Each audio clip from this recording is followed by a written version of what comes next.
Shalom saudara, selamat pagi, selamat berjumpa kembali dalam Renungan Harian edisi Sabtu 21 Maret 2026. Salam sejahtera bagimu, kasih karunia dari Allah Bapa, Anak dan Roh Kudus memenuhi saudara. Amin. Saudara, layak kita mengucap syukur kepada Tuhan oleh karena kasih dan penyertaan-Nya. Kita masih diberi kesempatan untuk menikmati kehidupan di pagi ini. Secara khusus dalam rangka Pekan Pekabaran Injil Gereja Toraja, kita telah berada di dalam hari yang ke-6. Mari kita tetap merenungkan firman Tuhan dan saling mendoakan satu dengan yang lain. Saudara, pembacaan kita adalah dari Lukas pasal 24. Ayat 44 sampai ayat 53. Marilah mohon kekuatan dan pengetahuan yang asalnya dari Tuhan dalam kuasa Roh Kudus melalui doa. Kita berdoa. Ya Tuhan Allah Bapa kami yang penuh kasih, pada pagi hari ini kami datang membawa hati kami yang rindu akan kebenaran firman. Kami telah mempersiapkan bagian pembacaan kami, Lukas pasal 24 ayat 44 sampai ayat 53. Bukalah hati dan pikiran kami ya Tuhan. Ajarlah kami untuk memahami akan semua apa yang Tuhan perkatakan bagi kami melalui firman dan perenungan saat ini. Roh Kuduslah yang akan menolong kami mengerti setiap kehendak-Mu. Ya Tuhan Bapa di sorga, berbicaralah, kami siap mendengar. Amin. Lukas pasal 24 ayat 44 sampai ayat 53. Ia berkata kepada mereka, "Inilah perkataanku yang telah kukatakan kepadamu ketika aku masih bersama kamu, yakni bahwa harus digenapi semua yang tertulis tentang aku dalam Taurat Musa, nabi-nabi dan Mazmur." Lalu ia membuka pikiran mereka, sehingga mereka mengerti kitab suci. Katanya kepada mereka, ada tertulis begini, Mesias harus menderita dan bangkit dari antara orang mati pada hari yang ketiga. Dan juga dalam namanya, berita tentang pertobatan untuk pengampunan dosa harus diberitakan kepada segala bangsa, mulai dari Yerusalem. Kamulah saksi-saksi dari semuanya ini. Lihatlah, aku akan mengirim kepadamu apa yang dijanjikan Bapakku. Namun kamu harus tinggal di dalam kota ini sampai kamu diperlengkapi dengan kekuasaan dari tempat tinggi. Yesus membawa mereka keluar kota sampai dekat Betania. Di situ ia mengangkat tangannya dan memberkati mereka. Ketika ia sedang memberkati mereka, ia berpisah dari mereka dan terangkat ke surga. Mereka sujud menyembah Dia, lalu pulang ke Yerusalem dengan sangat bersukacita.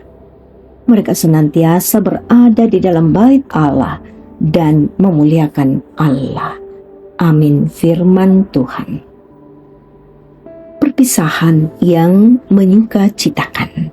Itulah tema kita saat ini. Saudara, perpisahan biasanya identik dengan kesedihan, air mata, dan kehilangan. Namun dalam kisah kenaikan Tuhan Yesus, para murid justru merespons perpisahan itu dengan sukacita besar. Mereka justru memuji Allah dengan hati yang penuh pengharapan. Kenaikan Kristus membuka mata para murid untuk melihat makna kehadiran Tuhan yang tidak terbatas oleh ruang dan waktu.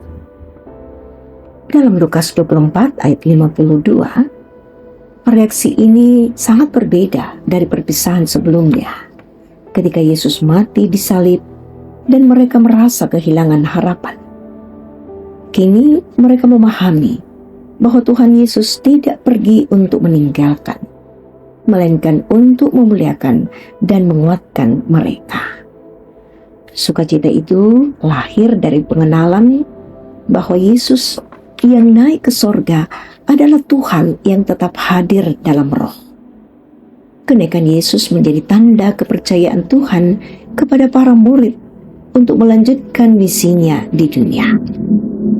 Ia mempercayakan kabar keselamatan kepada manusia biasa yang telah mengalami karyanya secara nyata. Saudara, ketika kita berpisah dengan sesuatu yang berharga demi panggilan Tuhan, selalu ada sukacita yang mendalam di baliknya. Sukacita itu bukan hasil keadaan, melainkan buah iman yang percaya kepada janji Allah. Di tengah perpisahan, kita belajar menemukan kehadiran Tuhan yang tidak berkesudahan. Kita dipanggil untuk bersukacita di tengah setiap perubahan dan kehilangan.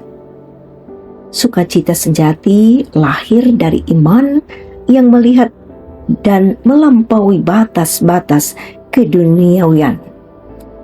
Kiranya setiap perpisahan dalam hidup kita menjadi kesempatan untuk mengalami kehadiran Allah yang memuliakan dan menguatkan. Amin. Itu satu dalam syafaat.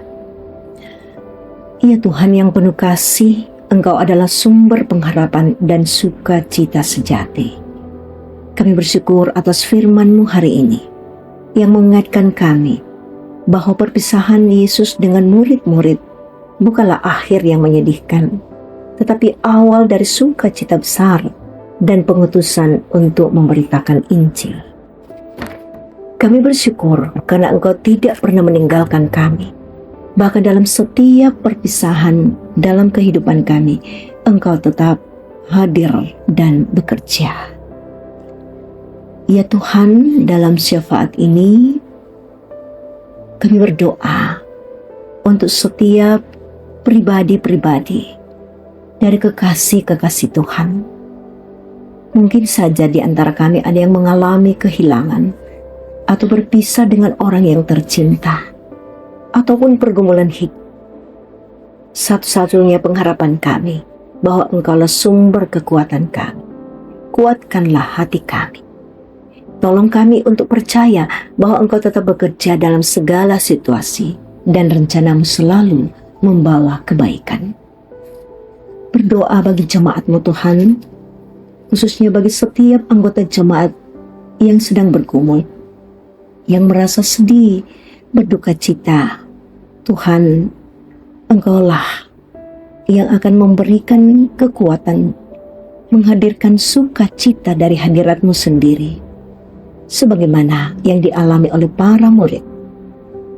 Mereka bersuka cita walaupun berpisah dengan Yesus Kristus. Dalam pekan pekabaran Injil Gereja Toraja, kami berdoa bagi seluruh pelayanan pekabaran Injil ini Tuhan. Berdoa kiranya Tuhan tetap menguatkan para pelayan, penginjil, dan semua yang terlibat. Diberikan keberanian untuk bersaksi tentang kasih Kristus. Membuka hati banyak orang untuk menerima pekabaran Injil, yaitulah kabar keselamatan. Kami berdoa Tuhan, mendoakan pendeta tugas khusus di Komisi Pekabaran Injil. Dalam kasih Tuhan, tugas dapat dilaksanakan untuk kemuliaan Tuhan dan dikuatkan untuk melaksanakan semuanya. Kami berdoa mendoakan program bimbingan belajar masuk perguruan tinggi negeri yang sementara berlangsung di kantor PGIW Makassar. Tuhan, Engkaulah yang membuka tempat itu, Engkaulah yang membawa anak-anak-Mu untuk belajar. Maka disitulah Tuhan memproses mereka. Kami berdoa untuk semua program PI Gereja Toraja. Di dalamnya Tuhan akan senantiasa campur tangan, sehingga sebuah bermakna untuk menjadi berkat bagi setiap orang yang menerima layanan ini. Berdoa bagi semua sahabat pekan atau pekabaran Injil Gereja Toraja. Tuhan, Engkaulah yang akan menjadi sumber kekuatan, sehingga semua sahabat PI Gereja Toraja tetap semangat mengangkat tugas pelayanan ini. Berdoa untuk sahabat anak asrama PI di Supiran. Tuhan, Engkau tetap melawat mereka semuanya, membuat mereka bersukacita di tempat mereka diproses untuk kemudian menikmati pelajaran masing-masing. Pun kami berdoa ya Tuhan untuk semua warga jemaat gereja Toraja. Kami semua adalah anak-anak Tuhan yang Tuhan pakai untuk memberitakan kabar sukacita. Ya Bapa di sorga, jadikanlah semua saksimu yang sungguh-sungguh berani untuk melangkah meskipun harus berpisah dari zona nyaman yang selama ini telah dijalani. Tuhan, gerejamu akan menjadi terang di tengah dunia, di tengah berbagai tantangan hidup. Karena itu biarlah sukacita dari Tuhan menjadi kekuatan bagi banyak orang. Tuhan, ajar kami untuk hidup dalam sukacitamu yang sejati. Sehingga dengan demikian ya Bapa, kami boleh mengalami damai dan sejahtera. Tuhan, kami serahkan seluruh doa kami ke dalam tangan kasih-Mu. Terpujilah Dikau Tuhan, di tengah-tengah pelayanan pekabaran Injil Gereja Toraja yang dilakukan selama 1 pekan ini. Bahwa semua itu akan menjadi kekuatan untuk melanjutkan pelayanan di tempat masing-masing. Ya Bapa di sorga, kami serahkan doa kami di dalam Kristus Yesus, Juru Selamat kami yang hidup. Amin. Saudara, terimalah berkat Tuhan. Tuhan memberkati engkau dan melindungi engkau. Tuhan menyinari engkau dengan wajah-Nya dan memberi engkau kasih karunia. Tuhan menghadapkan wajah-Nya kepadamu dan memberi engkau damai sejahtera. Amin. Saudara, demikianlah kebersamaan kita dalam renungan pada pagi ini. Tuhan memberkati kita semua.